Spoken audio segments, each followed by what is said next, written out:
Hello, and welcome to today's meeting of the Commonwealth Club of California. I'm Linda Calhoun, founder and executive producer, Career Girls, and chair of the club's International Relations member-led forum.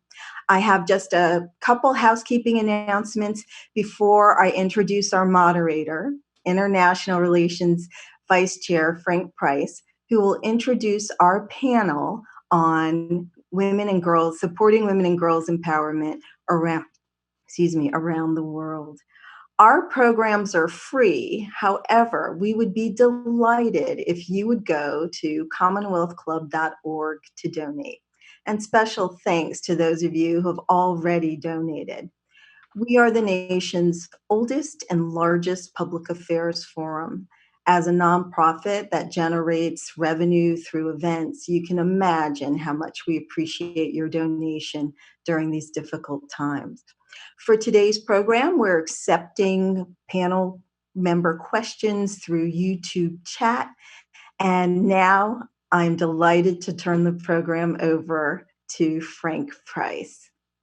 Frank is Vice President of Team Building Unlimited, an interactive team building company that provides communication, team bonding, and business strategy experiences to private and corporate clients throughout the United States. Frank also served 3 years in Peace Corps in Ivory Coast, and he's currently on the board of the Northern California Peace Corps. And now I'd love to have you take it away, Frank, and I'll be back with questions in about 45 minutes. Take care. Thank you, Linda. It is my honor to introduce the distinguished members of our panel who will be sharing their work to support girls and women empowerment around the world. You will hear from today Dr. Beverly Thompson of Career Girls, Liz Fanning of CORE Africa, Evelyn Kiomian of the Karat School Project, Lynn Foden of Thrive Networks, and Carrie Johnson of Girls on the Run of Lancaster and Lebanon counties in Pennsylvania. Please join me in welcoming our panel, and let's begin the discussion. I'm going to start first with Beverly. Please tell us who you are, what your organization provides, as well as why and where, and also what you do within your organization. Awesome. Frank, thank you. And thank you for the opportunity to participate on this panel. This is really exciting. Again, my name is Beverly Thompson. I am board member and lead for Career Girls Africa. I also support a lot of our metrics and impact development strategies work. So careergirls.org is a video-based career exploration tool for girls. We have the largest online collection of career guidance and empowerment videos focusing exclusively on diverse and accomplished women. Our collection includes 11,000 plus video clips featuring 600 plus women role models working in hundreds of careers in the US and around the world, including 2 video sheets in Africa. We place an emphasis on STEM careers and have 130 plus STEM role models. We are in 232 countries and territories, 16 million page views on the web. And currently we have been working in Rwanda with girl-focused organizations such as Starlight Africa, Girl Guides of Rwanda, and Mothering Across Continents, engaging nearly 2,000 girls to learn about STEM subjects and STEM careers. Thank you.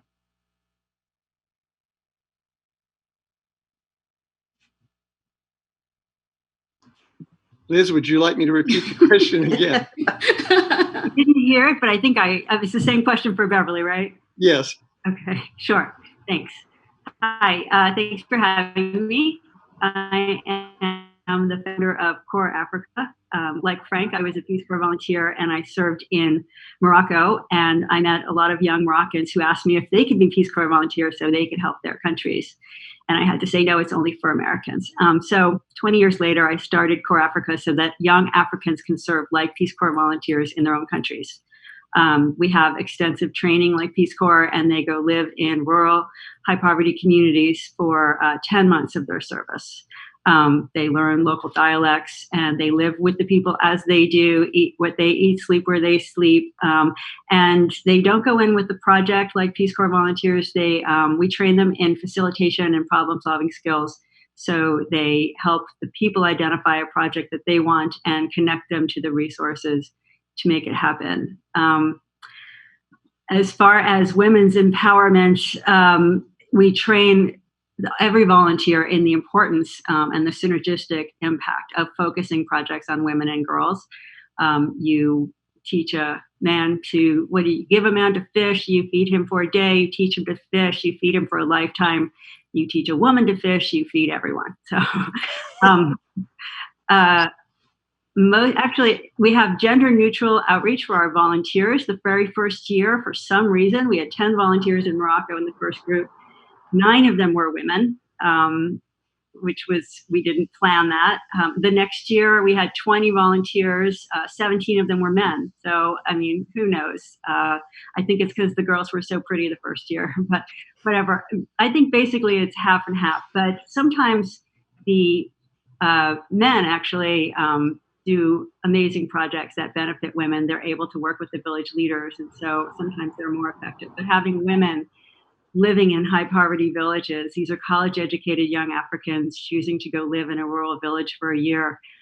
They can be incredible role models for the young girls there. So we are in Morocco. We expanded to Senegal, Malawi, and Rwanda. And right now we have 56 volunteers. We've had hundreds of volunteers in the last 7 years. That's it.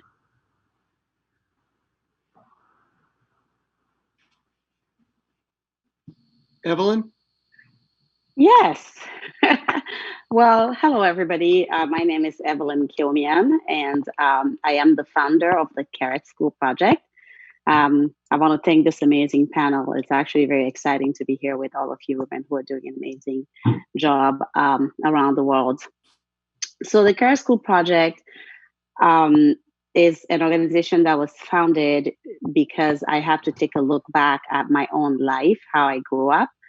I'm child number 7, born in Ivory Coast. My family was poor.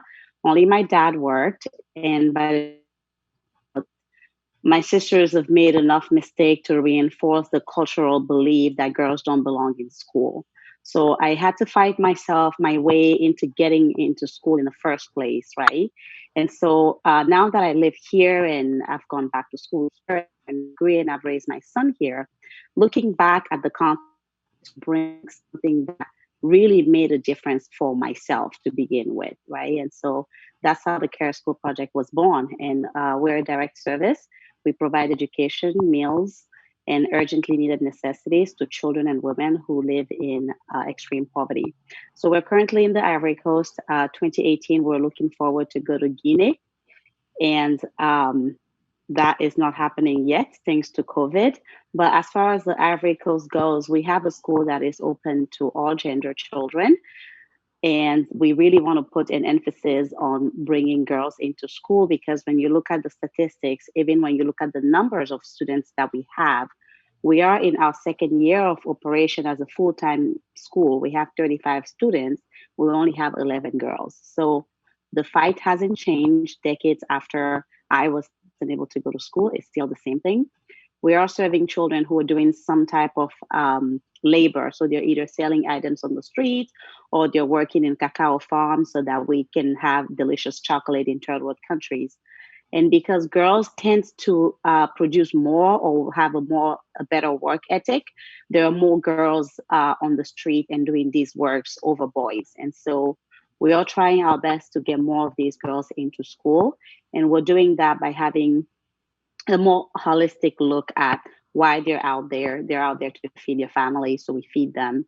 And we also take care of the mothers and make sure we're getting them trained so that they can become entrepreneurs, and we're empowering them to know their rights. And we're bringing also some health, education and services whenever is needed, so that the community within itself can not just receive education, but they can be uplifted in a more organic and holistic way. So that's what we've been doing with the Care School Project. I am a mother of one. My son is now in his third year of college, and I live right in the middle of the peninsula. So that's who I am and what I do. Thank you. Carrie, you're up next. Thank you, Frank. My name's Carrie Johnson. I'm the founder and executive director of Girls on the Run in Lancaster and Lebanon. We are one of over 200 Girls on the Run councils throughout the United States. And our vision, really, we envision a world where every girl knows and activates her limitless potential and is free to boldly pursue her dreams, which is probably music to everyone's ears who's listening to this.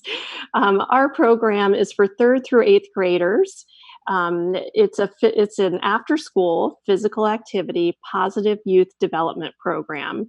It's 10 weeks long. We meet twice a week, so with 20 lessons, and the curriculum is very intentional in highlighting our 5 C's plus 1. And those 5 C's are confidence, competence, caring, character, connection, and then the plus 1 is contribution, when all 5 of those are empowered and lit up. Our season ends with a season culminating 5K, and the Girls on the Run 5K series happens to be the largest 5K series in the United States. And there is so much more to crossing that finish line than the actual physical act of crossing that finish line, as you can imagine. So girls cross that finish line at the end of the 10-week season with tools to celebrate their bodies, to share their voices in positive ways, to activate their power, and to really be the boss of their own brains. Our outcomes are really significant. 97% of our girls say they learned critical life skills during the season, such as resolving conflict, intentional decision-making, helping others, and managing emotions. And they learn to do those things not only at school, at home, and also with their friends. So we've served as an organization 1.9 million girls in the 23 years that we've been in existence. And here in Lancaster, we've served over 16,000 girls in the 10 years that we've been together. So really, we're all about tapping into that limitless potential and helping our girls realize their limitless potential and creating a continuum of confidence. Beyond 8th grade, we encourage junior coaches to get involved, and our volunteer coaches really lead and facilitate the curriculum. And then beyond that, we have a junior board, and we have all kinds of ways that women and men can stay involved and really reap the benefits of this positive mission. Thank you very much. Lynn? Great, thanks all. It's a perfect day to have this panel because some of you may know today is International Menstrual Hygiene Management Day, Menstrual Health Day, and which is something that is celebrated around the world with a lot of advocacy to help to reduce the taboos and stereotypes around menstrual health. It's very important for girls as they're going back to school. So it's a perfect day to have this panel together. But for myself, I'm Lynn Foden. I'm the CEO of Thrive Networks.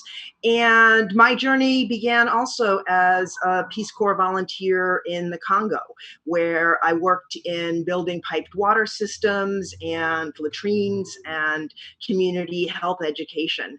But what I really learned there was that as a foreign woman, I had tremendous privilege in being able to move almost seamlessly between the men's world and being allowed to go to different meetings, sit with engineers, do all that technical stuff. But yet as a woman, I also had the privilege of being able to sit in the kitchen and to understand what was going on, to go in the fields. And so I was really able to hear at the ground level what are the constraints, the barriers, the obstacles, but also the opportunities that women can break down in being involved in the provision of water and sanitation. And so now as the CEO of Thrive Networks, we work in Southeast Asia for over 30 years, transforming lives in Vietnam, Laos, and Cambodia. And our main focus is on providing access to basic services, including and focused on water, sanitation, health and hygiene, water and sanitation in schools. And we do this through public-private partnerships because we believe that it's very important to have communities, civil society, government, and the private sector all working collaboratively, because if you take out any of those components, it's like your stool without all of the legs. It's going to fall over. And so we want to make sure that we're working through that kind of a collaborative approach through public-private partnerships and involving communities. In our over 30 years, we've built over 500,000 latrines across the 3 countries, over 300 water systems. But I think probably the most important thing that we've done is that we've trained and empowered over 15,000 women.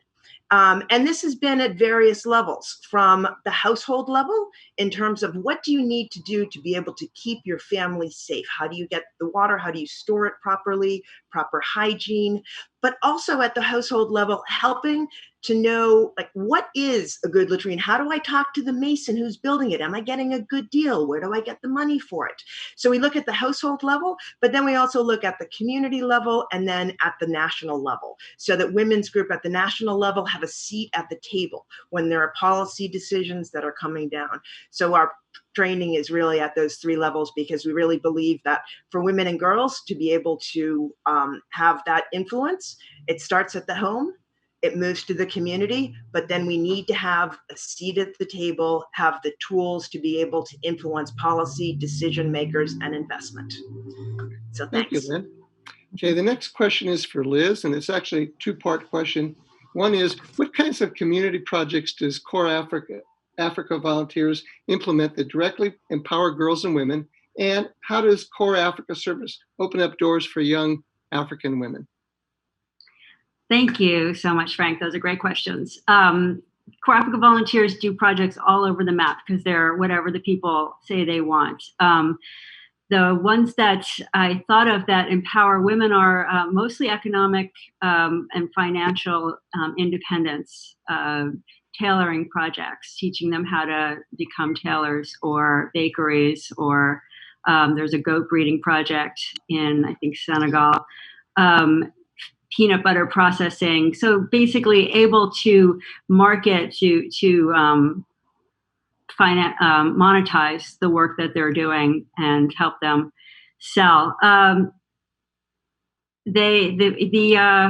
These are all small scale, high impact projects that are distinct from other projects. So the women, almost all volunteers actually also tutor women, teach them how to read. They have a lot of community centers, so they have a space for women to gather outside of their homes and learn how to read or use the computer. And as far as opening up doors for women, I mean, it's like Peace Corps is for us. It's a chance to get out of your comfort zone and go live far away and get away from everything that you know, your family, your friends, and go to a new place and have this transformative experience where you are becoming a part of a community that's so unlike your own, and they become your family, and you become part of that community, and that stays with you forever. That experience, it's about, like Peace Corps, the highs are really high, the lows are really low. You also create this community amongst the volunteers themselves. They become a really important personal and professional network that lasts a lifetime once they finish their service, and they're part of the Alumni Association. The personal and professional development opportunities kick in. So it's about giving these young girls who often have a hard time finding their place in the world and finding something that they can call their own and try. And, there's also the opportunity to, the freedom to fail, freedom to try something new, which benefits everybody. But for girls especially, I think they have fewer opportunities to really get out on their own and do something independent of everyone else that they know. Does that answer your question? It certainly does. I want to thank you. You're welcome. Beverly, I have a 2-part question for you. First of all, what is your mobile learning center, and why did you create it? And the second part is, how do you make the experience that you're presenting relevant in Rwanda to girls in rural areas? Okay, so our mobile learning center is really focused on how do you provide offline learning for girls in rural locations. And so if you have a situation where we have this great material, we have page views from 232 countries around the world, but we get a lot of questions when we're traveling and talking about our product is how can you make it available to girls in areas where there's low resources, no internet, no electricity, no resources where they can actually tap into an internet. So what we decided to do was to pair with World Possible, that makes the Rachel. Several of our panelists probably know about the Rachel. It allows you to basically take your educational website and clone it and make it available on this device that actually works as a server and a Wi-Fi. So anyone who has access, who has Wi-Fi on their computer, their tablet, of their phone, can connect to the Rachel, and they can work it as if they're on the internet pretty seamlessly. So our first goal in providing our content offline was to get the website cloned.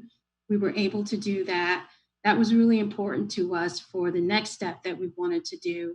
And the next step is that we actually wanted to provide an opportunity to basically demonstrate in a pilot project in Rwanda how a teacher or parent who may want to actually use the materials that we have to conduct classes can do it easily.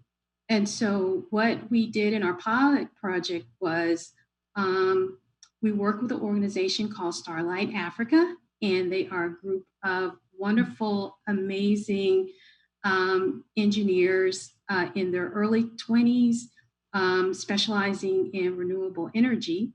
We paired with them to actually do a 4-week pilot project using our clone website on the Rachel. So what we did was they picked 2 schools with 100 girls, and we had 2.5-hour sessions for 4 Saturdays in May and June of last year. And it was an opportunity to basically show any teacher, any parent that they could use this material just with a projector and a solar charger. And they could literally take all of our lessons that are available about our role models, about STEM, about empowerment. They can take those lessons and actually conduct their own sessions to teach their girls. So making it relevant was really important because the goal was create an experience around local context learning. How do we make our material that's designed for girls in the US adaptable to girls around the world? So this is one of the things that the project was doing. The other reason why we picked Starlight too is that we wanted to actually be able to show a step-by-step process of how do you take our material and adapt it to a Rwandan context. So in a joint effort, a couple of things that they kept in mind was how do we adapt this material and make sure that it aligns with the Ministry of Education SDG 4 goals and their competence-based curriculum. What are the most impactful careers for girls in Rwanda as opposed to girls in the US? Which ones are they going to resonate the most with? What are the most relatable role models for these girls? And so it was really a great opportunity for us to choose from the 17 role models of women in 17 countries in Africa. So that was really exciting. So we had these sessions. We created spaces for the girls to listen to the role models, talk about their careers in STEM and ICT and science. We created space for them to actually reflect back on what the role model said. We gave them opportunities to also share about what the experience of what the role model said. For instance, for many of the girls, hearing about overcoming obstacles was life-changing for them. And so giving them this space that that was created for them was, I believe, life-changing for them. The final thing was that there was also focus on transparency. So the whole idea was to make sure that we got buy-in with the local educators. So we did presentations at the Rwandan embassy here, also the embassy, the U.S. embassy in Rwanda as well. So it was a really fabulous experience, and we got 100 happy girls who can name all type of careers in STEM, and I still can't name them. So it was fabulous. Thank you very much. I've got a question for Lynn. Kind of a two-part question, I guess. First of all, has the pandemic impacted women and girls differently from men and boys? And the second part of it is, how is your programming evolving to meet the needs of the current COVID world and post-COVID world? Thanks, Frank. We all know we live in a gendered world, and gender impacts everything that we do. And quite often there is a disproportionate impact on women and girls. And we have seen this very dramatically with the pandemic.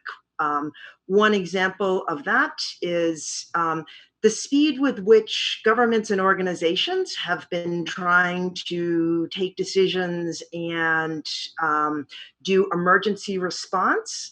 They have, in some cases, gone back to old patterns of behavior and not been very inclusive, and used old patterns of decision making, and with very little consultation, with very little outreach.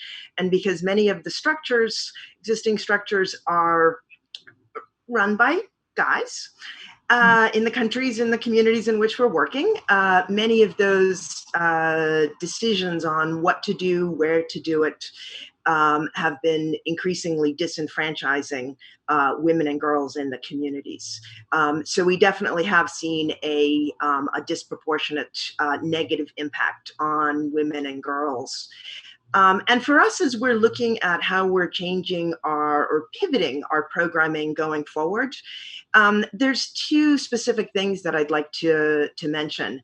One of them is, as many organizations are, we're taking a lot more of our training, our meetings to digital formats. Just as we're doing this meeting here in a digital format, it's not something that we had done very much, because we're working in cultures where it's nice to be able to meet people. You want to, see them literally face to face and shake hands. And that's a lot of the trust building that you do when you're talking to somebody directly. And so we're pivoting a lot of our work, our meetings, our trainings to digital.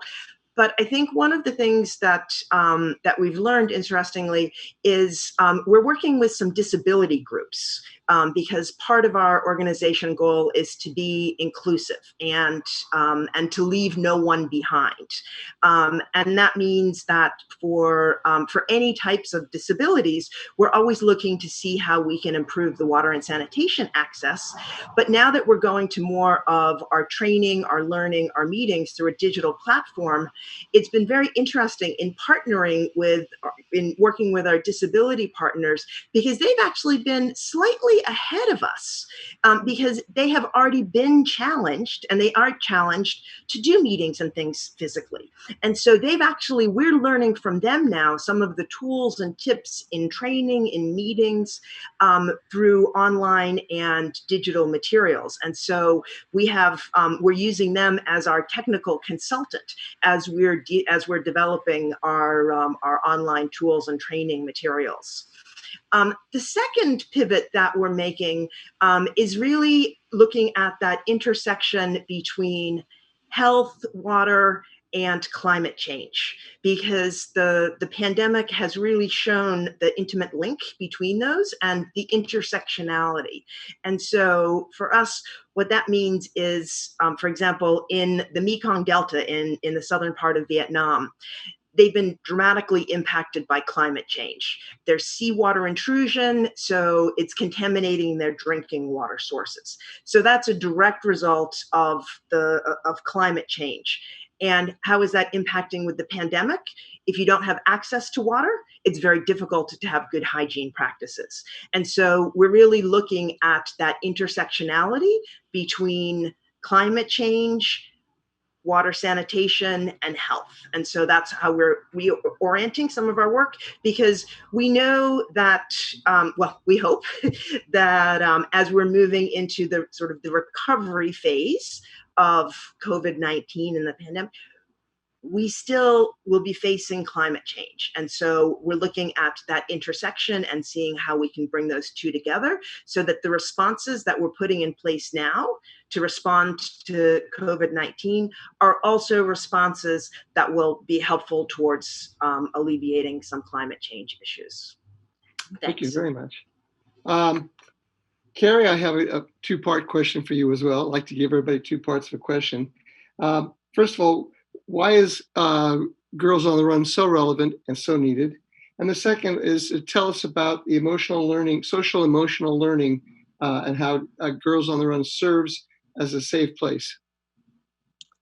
Frank, terrific question. And I feel like I can answer both of those questions in one answer because Girls on the Run addresses the whole girl. It's the physical, yes, and we use running as a tool to really develop and tap into the limitless potential of the social, emotional, mental, cognitive, and spiritual part of each human being, in this case, our girls. And, when we think about a pandemic, and we look at what we're all experiencing right now in very different ways, we know that there's trauma involved. And anytime that there's trauma, we really need to take that opportunity to sit and be and allow people to truly feel it. And our curriculum is built around social emotional learning. In fact, we were noted by Harvard University as a top social emotional learning program last year. And,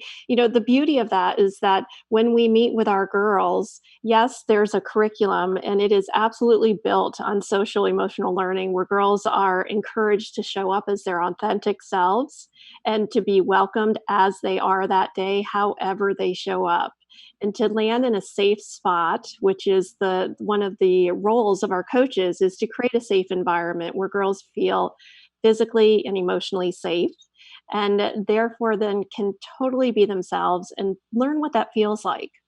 Because there are so many places in this world where our girls spend time where they cannot be themselves 100%, or they feel that they can't be. And same with women in this world. So where we really have the opportunity to be extremely relevant right now and have been in the past is partnering with our schools. And since we are an after-school program, partnering with our schools to help open those doors and those conversations with these girls who are just, we know, struggling. And we're in touch with so many of them. And we know that this is something that they never, ever have experienced, and nor do they ever want to again. And it's showing up in so many different ways in their home lives on so many different levels. So Girls on the Run is incredibly relevant right now and significant. And we plan to be there for our girls this fall and are doing all kinds of upside down ideas of programming to be there in person to the extent that we can, and virtually and remotely, of course, as well. Thank you very much. Before we get to Evelyn, I just want to let Linda know we'd appreciate being able to see her and hear from her in a few minutes. But Evelyn, I have a couple of questions for you. Okay. First of all, why is it important to have direct service organization? That's the first part of the question. And the second is, can you elaborate again on the importance of a holistic take on education? Okay. Well, so having a direct service organization is extremely important because when we're dealing in extremely poor areas and with children and girls who have been, doing the type of work that we're dealing with, there's a reason why these children and these girls are on the street, right? And it's not of their choices, right? And like I said earlier, oftentimes what we find out in our research is that these girls and these children are there to work, to be providers of their families. So when we come in and we fly in and we have all these gifts and all these resources and we empower them and we leave, what happens is the old pattern sets in, right? The reason why they were there in the first place comes back, which is if she was there and helping to feed her family, at some point in school, she will be hungry because school in most countries do go home between 12 and 2. So when they go home and they're hungry, they're not coming back. So if you've given a backpack, if you've done something and you left, when they go back, you're not there to keep an eye on it. That's one thing. And the other thing that Carrie was just talking about is the social emotional package of it. You can't just take a child who was working in a cacao farm and has been working there since they were 4 and they're now 8 and ask them to just go to school and have somebody stand at a blackboard and open a book and just everything will be pretty, right? So they need to be put in an environment that will take care of the reason why they're on the street and look at what they're going through on a daily basis to be able to try their best to, attend to these issues. So that's why for me personally, I think having that service is very important because then, you might not be able to impact 5,000 children in a month, but the 10 children, the 100 children that you have, you're really going to make sure that they are okay, they are fed, they're receiving, the health services and the dental services that they need. And also their parents, I tell parents here all the time, they're like, how do you convince the parents to give you their children? I said, well, there is no parent on this earth that doesn't want the best life for their children than they had themselves, right? And these women, we go into these communities, they want a different life for their children, period. They're just having this life because that's what's available to them. So when you're there in your direct service and you're a little more holistic, they can trust you and they can come to you and tell you what some of their issues are, right? In the 2 years that we have been operating full time, before that we were doing weekly programs and then we transitioned to full time. We've helped the community that we're in have access to running water. We're not a clean water organization, right? But we come in and we figure out that these women, they have to go miles and miles one way and then another miles another way, and they're not even bringing in clean water for their family, right? How can we help as an organization coming in, bring these things in to be able to help them have a better life, okay? So these are some of the reasons why I truly believe in being direct service. I mean, trust me, Frank, it would be so much easier if I could just go and partner with 3 other schools and just walk out. I feel like my job will be way easier than it is right now. But it's all about being effective and making sure that we're taking the child and the family from point A and being with them as a community and becoming part of their community all the way to the end. So that was one question. What was the other question again? The other question is, I think you may have answered, but the importance of the holistic take on education. Okay, so holistic take on education, there's 2 parts to that, right? So at the school, we are having kids that have never been to school. So we're not offering, a program out of a book. We're taking the standard program of the Ministry of Education of the country, and we're delivering it in a manner that is hands-on and it's skill-based, okay? So we're teaching these kids how to bake. We're teaching them how to garden. We're teaching them how to have all these other skills while they're learning how to read and write. I think we're way past the time of going into other countries and saying, oh, let's teach people alphabetization. Like we're out of that. You and I are using a computer right now. So when we're coming in to bring help, let's be the help that helps. Let's not be the help that hurts in terms of, oh, they came in here, they did a program, and then 5 years later, these kids are presented a computer and they can't operate that. So we try to have these lessons that incorporate all of these things so that these kids can be up to speed a little bit with the rest of their peers around the world. But also, if they go out of here, because we happen to be able to take a 12-year-old who's never been in school, if they go out of here, what would be their life afterwards if you're not able to enter into the traditional middle school, right? At least they have a skill at hand that they can leverage, right? And do something else. Like we have programs like our Week of Entrepreneurship, which is really looking at the community. I mean, most of you work around the world. We know that women are the backbones of families when we're talking about Africa. But if you ask, the first time we did our entrepreneurship program, we asked the children, do you know an entrepreneur? And all of them were like, what's that? No, we don't.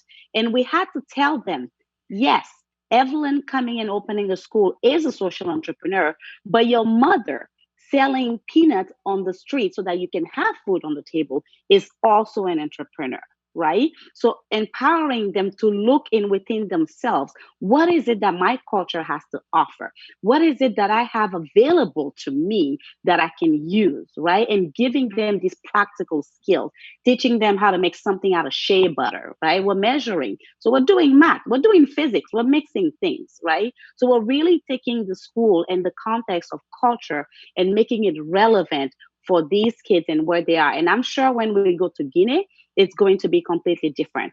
And then we have the mothers that we're bringing in. And we're doing trainings like teaching women about their rights. We all know that female mutilation, genital mutilation is still going on in some of these areas, right? I remember one of our first programs were really to announce that we're going to open the school and it was going to be free.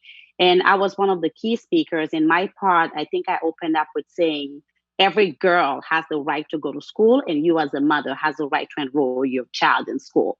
And I've been gone out of the country for a minute. So these are things that I can easily say. But you know, when you're speaking and you take a minute and you just look around and everybody just kind of look confused as if I've just said, you know, I don't know, like Evelyn is a unicorn or something like that. And these moments makes it real for me that they need to know these things. They need to be educated on these basics. They need to have this health program. Last year, we had a women health educational and screening program that was centered around breast cancer and cervical cancer. And they had screening for these things on site. These women came. We had somebody that was translating in a local language, again, making the material available and relevant to them, right?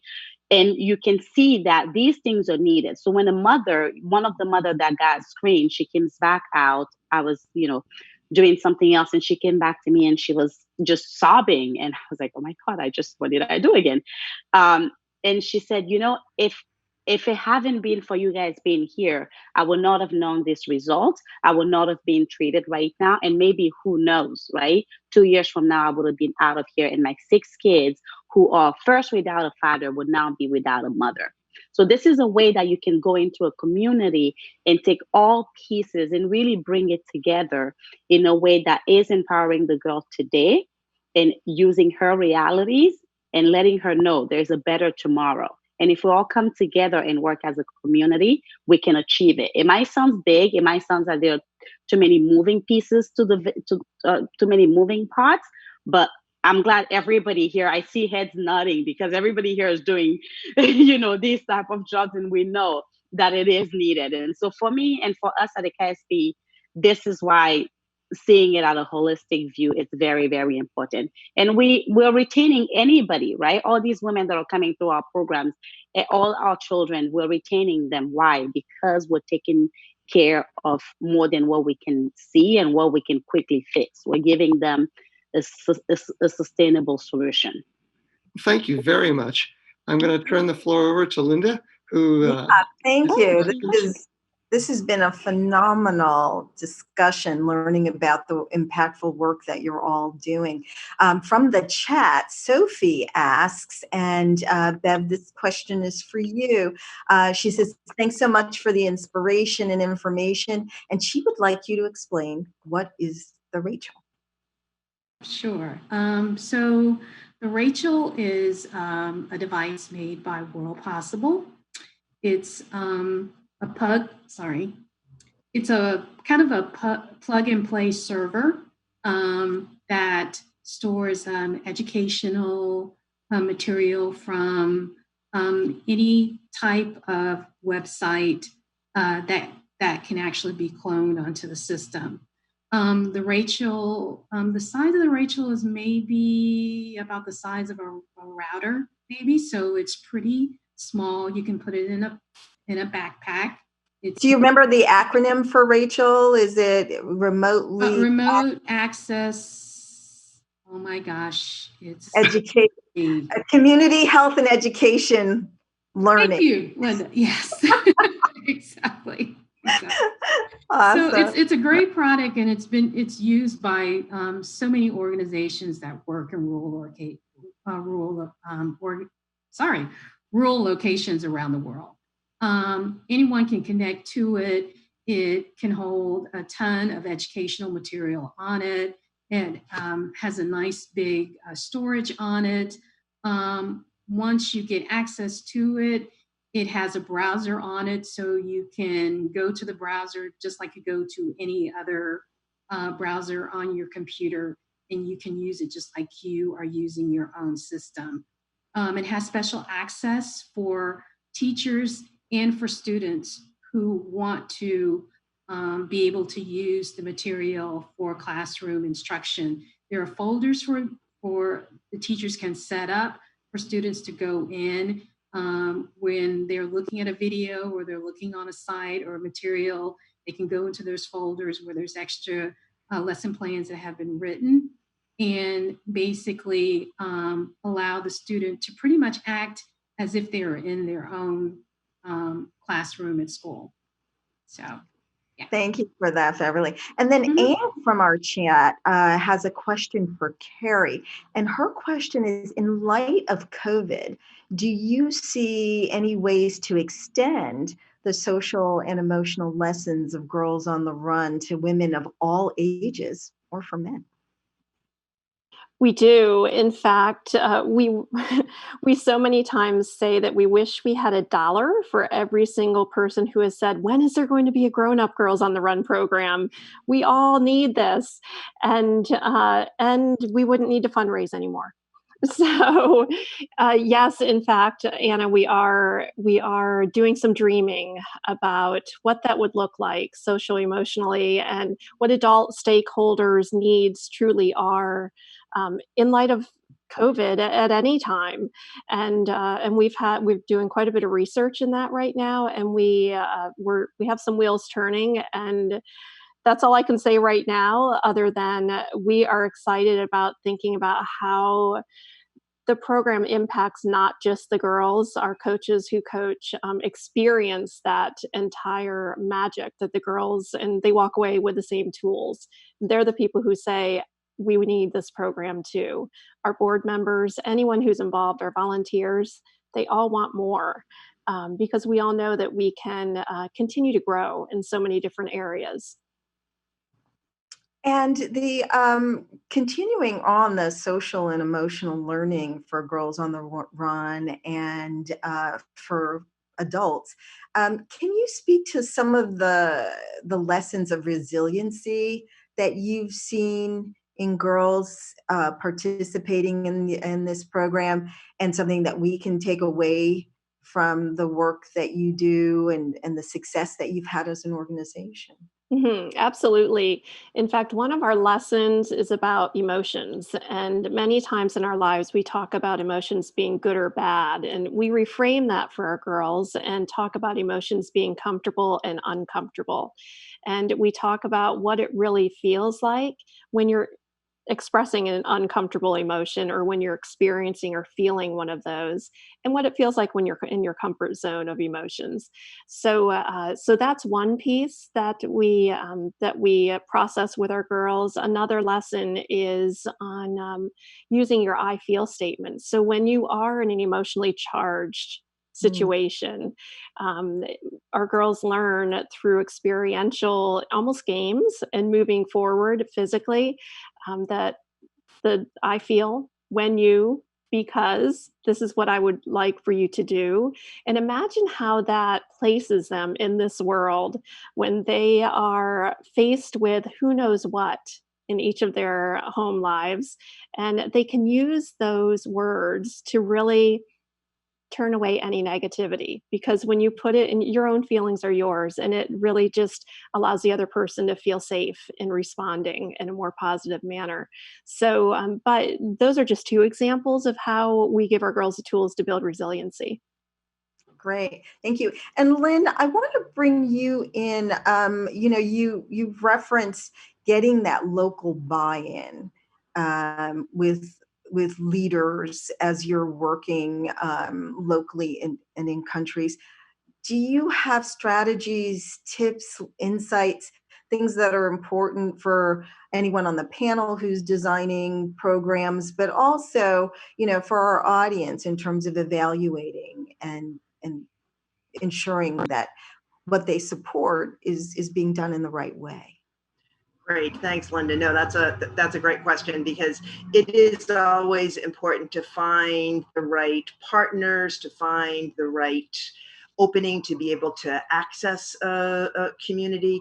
I think, firstly, all of our staff in country, our staff in Vietnam is all Vietnamese. Our staff in Cambodia, Cambodian. Our staff in Laos, and that's really important, because you're starting from a place of trust and understanding, and then really identifying and doing sort of that landscape analysis to see who are the trusted partners there, who are the organizations, and taking a long-term view.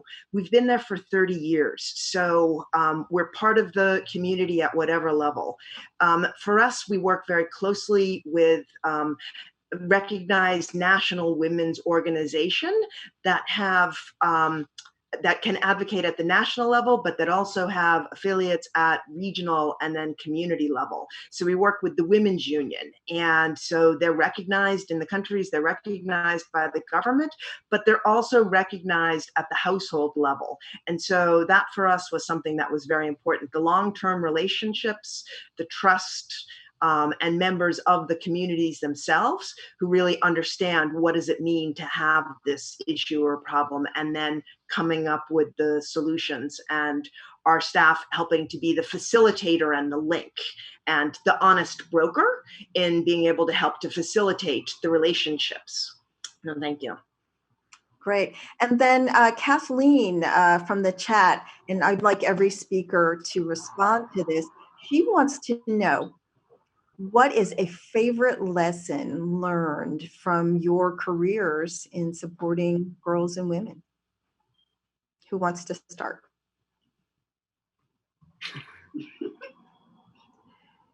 We got to hear from everyone. Well, I'll start when I unmute myself, of course. I think one of my favorite lessons to learn is that children around the world are eager to learn, right? So right now I'm doing an initiative locally due to COVID to provide educational packages to children who are home and don't have computers or tablets to be able to be homeschooled. And he has pivoted really towards serving children who are living with their families in RVs around main streets throughout the Bay Area, right? So it's one of the ways, like when you see it in a third world country, you're like, okay, well, it's, it's a book. They don't really have libraries here. They don't have access to it. But right here on El Camino in Palo Alto, right by Stanford, I'll show up on tomorrow morning. Actually, I have a distribution. I'll show up with these bags that are filled with age level books after talking to the families. And you can see the joy in the faces of these kids to get their hands on a book, right? While they're at home. So it's easy to think that kids just want to be either on a computer or just play or, not go to an after school program or whatever that is. But then every single time, every single format that I'm able to bring in education and learning and reading, children are so eager to receive that. It always brings joy to my heart, I have to say. I'll take it quickly to the other end of the spectrum, because one of the lessons that I've learned is the importance of engaging grandmothers and their wisdom, their ability to be able to tell that story about what it was like, but then their ability to be able to link that with what's happening now and what they hope to see in the future. And I'm always amazed, because sometimes you think, well, their grandmother, they're older, they're not going to have new ideas. And oftentimes they're the ones that are pushing us to try new things, to make sure that the future is better than the past.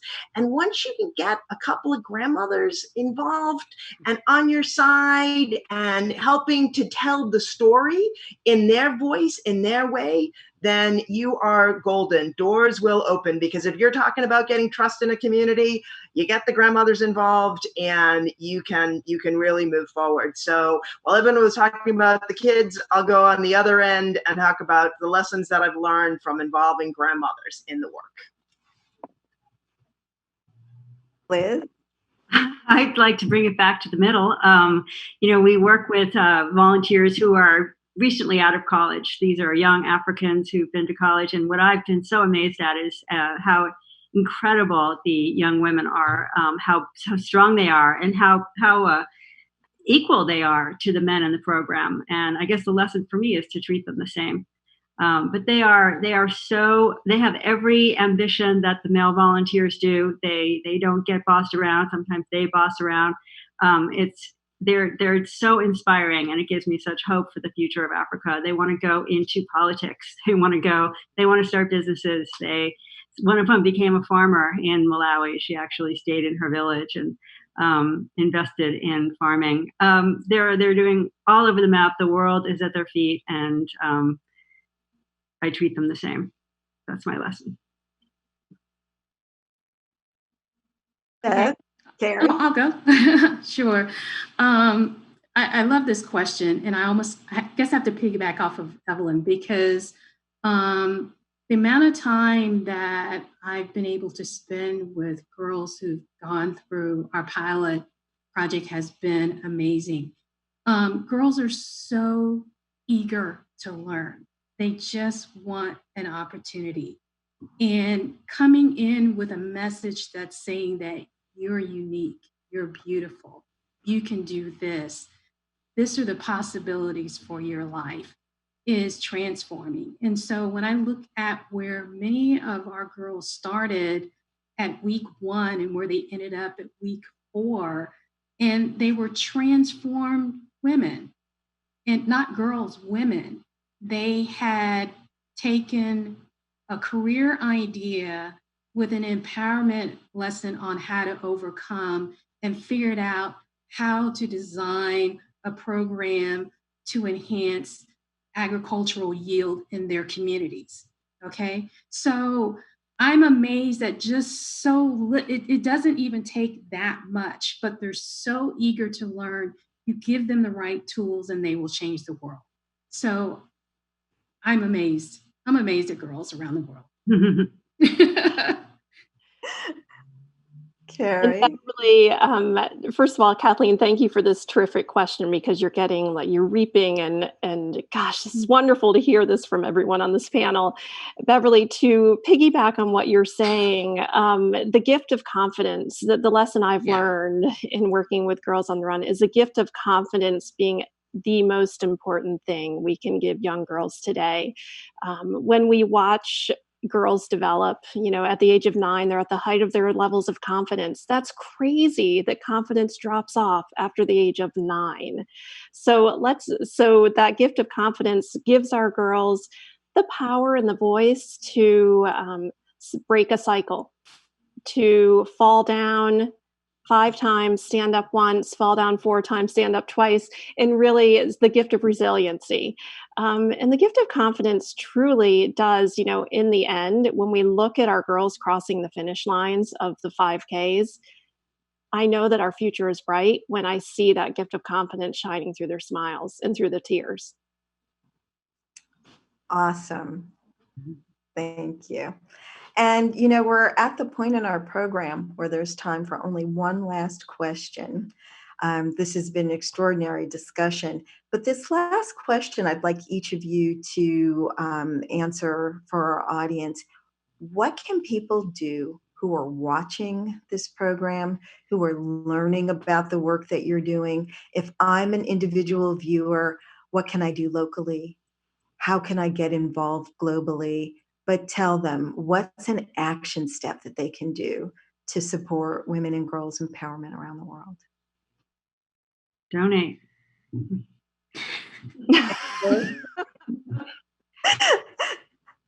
And other actions? Our program is about Africans helping themselves, so it's not about getting engaged for people from America. But it's definitely staying engaged, reading their blogs, responding to their blogs, encouraging them. We have lots of drives for projects or for like care packages for volunteers as they're going to their sites. There are lots of ways to get engaged, but really sit back and enjoy, pass the popcorn and watch them transform. So. Yeah, I would just encourage people to continue doing what they're doing right now in this hour. You've dedicated an hour of your time to learn more, to learn about different experiences, and to hear from a variety of people. And so continue to be curious and inquisitive and learn more. And when you find, one of the areas that you're particularly interested in, dive in. And keep learning and keep being curious about the issues, keep asking questions until you understand, keep probing. So it's an important issue, empowerment of women and girls, and it's a long-term issue. So stay in the fight with all of us. Awesome. I would totally agree with Lynn. I mean, it's so easy to look at this panel and think, oh, you're doing all the work, right? And I don't have to do anything, but there's a lot that needs to be done. And like we all know, if you're alone, you'll go faster, but if you are with somebody, you'll go further. And everybody present here wants to go further in the fight that they're doing for girls and for women empowerment in the world. So find that niche, like where do you want to impact? For me personally, I believe that education is at the base of everything. If you want to fight global warming, if people aren't educated, they won't understand what you're talking about. If you want people to have a better, living situation, if they're not educated, they can really tap into that potential.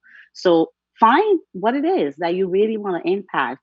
And easily you can sign up for our newsletters. Besides donating, you can help us on social media. I mean, we live in a world today where cat lovers, excuse me, but a cute cat get 1,000 view and 1,000 like and 1,000 share, and a cute kid picture get 5 likes. And all these things, they really maybe not bring in the money, but it helps us spread the world. So if you're on today, you shared, you tagged us, you're helping in a way. And these are little steps that you can take, as well as looking at locally, what can you do right here?